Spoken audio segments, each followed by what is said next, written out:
Hi folks, I'm keeping going with the videos on Greek vases for the Greek theatre unit. So we're going to have a look today at the Phiale painter vase and see what it can teach us about Greek theatre and Greek tragedy. So the Phiale painter vase is really simplistic. There's not a lot of detail on it really when you compare it with bigger vases like the Pronomos vase. It is 5th century, it is Athenian, which makes it more helpful because it's closer in time and space to the plays that we have surviving. And what it seems to show is tragic actors changing costumes. So we presume we've got a kind of backstage scene, which is quite rare, really. We haven't seen this too much before.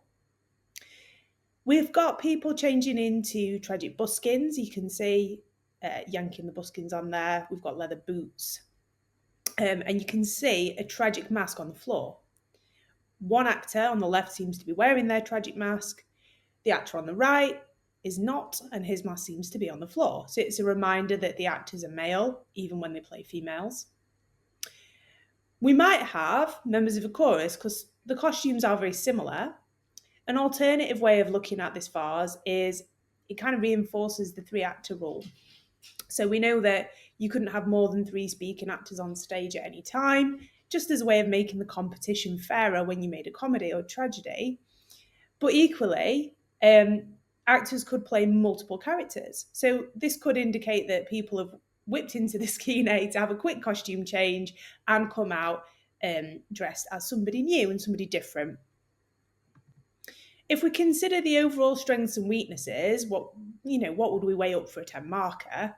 The strengths are that it's near contemporary with surviving tragedies, and it gives us an insight into how they might have been produced. Like we've got an insight into the costume. Having a mask that's not being worn is really helpful because tragic masks were more naturalistic in the 5th century, harder to spot as masks.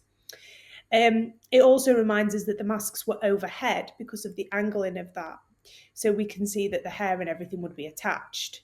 That does become important if you think about plays like Euripides' Bacchae, where Pentheus's severed head is actually put on stage.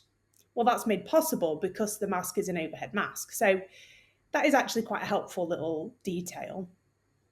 They also had gaping mouths for the acoustics so that you could hear the actors singing.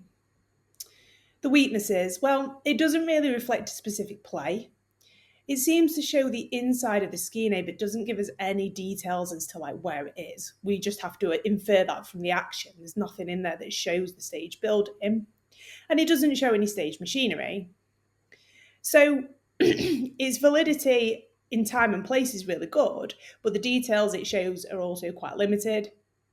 If you were given a question on this vase as a source on Greek theatre, it would be more limited still because it's only showing tragedy. It is not showing comedy. And there are lots and lots of elements of tragedy that it's not really clear on. We don't know if they're characters, we don't know what characters, we don't know if they're the chorus.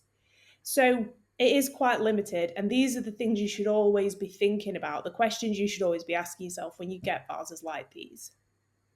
Okay, I hope that was helpful for you. I'm going to keep going with the vases for this unit. Don't forget to like, subscribe, and share to keep the channel going. Thanks.